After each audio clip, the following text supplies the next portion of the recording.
ஆண்டவராகிய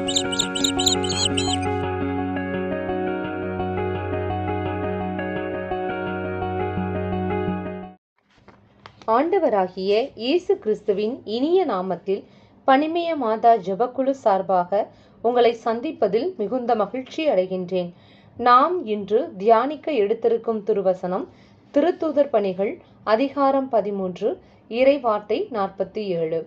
ஏனென்றால் உலகம் முழுவதும் என் மீட்பை அடைவதற்கு நான் உன்னை வேற்றினத்தாருக்கு ஒளியாக ஏற்படுத்துவேன் என்று ஆண்டவர் எங்களுக்கு கட்டளையிட்டுள்ளார் என்று எடுத்து கூறினார்கள்.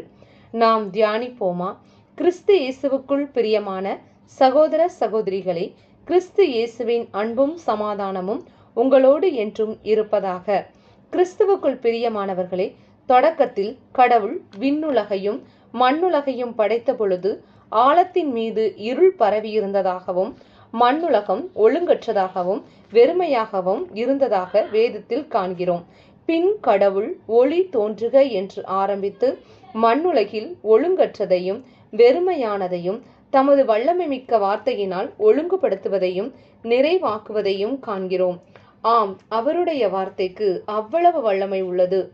இன்றும் அவரது வார்த்தை இருபுறமும் வெட்டக்கூடிய கருக்குள்ள பட்டயத்தை கொண்டுள்ளது.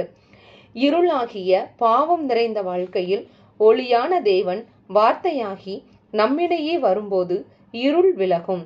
அலங்கோலமான நம் வாழ்வு புத்துயிர் பெறும். நம் குறைவுகளெல்லாம் இயேசு கிறிஸ்துவின் நாமத்தினால் நிறைவாகும். ஆம் பிரியமானவர்களே, இளைஞன் ஒருவன் ஒரு சிறிய கிராமத்தில் வாழ்ந்து வந்தான். அவன் கடவுளுக்கும் மனிதர்களுக்கும் உகந்தவனாக வாழ்ந்து வந்தான். ஆனால் அவனிடம் ஒரு குறை உண்டு. அவன் எதை செய்தாலும் எதிர்மறையான வார்த்தைகளை பேசுவதுண்டு. குறிப்பாக அவன் அன்று வயலில் விதை விதைக்கப் போகிறான் என்று வைத்துக் கொள்வோம். இன்று நான் போகும்போது மழை வந்து விடுமோ, அதனால் காரியம் தடைபட்டு விடுமோ என்று யோசித்து வாயினால் அதை அறிக்கையிடுவான். அதேபோல் அதுவும் நடந்துவிடும். இதை அவன் பெருமையாக சொல்லிக் கொள்வதுண்டு, தாம் நினைத்ததெல்லாம் நடக்கிறது என்று. ஒரு நாள் அவனுடைய பழைய நண்பன் ஒருவன் பல வருடங்கள் கழித்து அந்த ஊருக்கு வந்திருந்தான். இருவரும் சந்தித்து கொண்டனர். அவன் ஆளே மாறி போயிருந்தான். நல்ல வாழ்க்கை, தான் ஆரம்பித்த தொழிலில் நல்ல முன்னேற்றம், நல்ல குடும்பம் என்று ஆசீர்வாதமான வாழ்க்கை. தன்னுடைய நிலையை தன் நண்பனிடம் பகிர்ந்து கொண்டான். அவன் பேசிய வார்த்தைகளை வைத்தே அந்த நண்பன் சில நல்ல ஆலோசனைகளை அவனிடம் பகிர்ந்தளித்தான். அவனும் அதை ஏற்றுக்கொண்டு தம் வாழ்க்கையிலே நடைமுறைப்படுத்த ஆரம்பித்தான். பல மாற்றங்கள் தன் வாழ்க்கையில் கிரியை செய்ய ஆரம்பித்தன. ஆம் பிரியமானவர்களே, மரணமும் ஜீவனும் நாவின் அதிகாரத்திலே இருக்கிறது.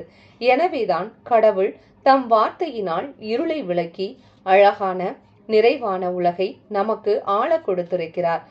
எனவே நாமும் நம் வாயின் வார்த்தைகளினால் இருளான உலகை ஒளியின் தூதுவர்களாய் உலகம் மீட்பை கண்டடைய நம்மை நாம் செதுக்கிடுவோம்.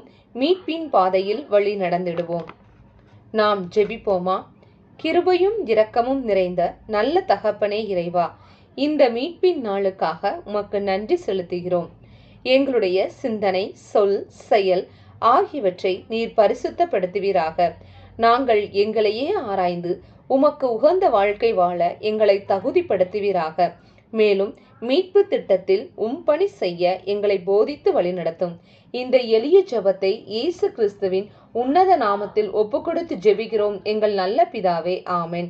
இந்த நாள் மீட்பின் நாளாக அமையட்டும். Praise the Lord.